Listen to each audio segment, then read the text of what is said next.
எல்லாருக்கும் வணக்கங்க. இப்போ நம்ம எங்கே இருக்கோம்னா ஜெர்மனியில் இருக்கோங்க.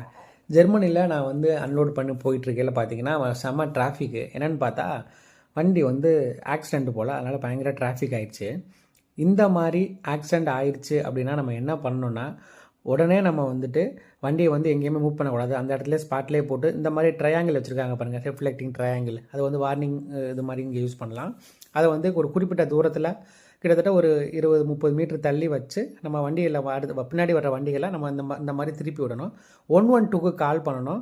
எமர்ஜென்சினா அவங்க வந்து கேட்பாங்க, ஆம்புலன்ஸ் வேணுமா போலீஸ் வேணுமான்னு. ரெண்டுமே வேணும்னா ரெண்டுமே உடனே வந்து ஏதாவது ஆளுக்கு அடிபட்டு இருந்துச்சுன்னா உடனே ஃபஸ்ட் எய்ட் பண்ணி தூக்கிட்டு போகிறாங்க. இந்த வண்டி ஆக்சிடென்ட் ஆகிருக்கு பாருங்கள்.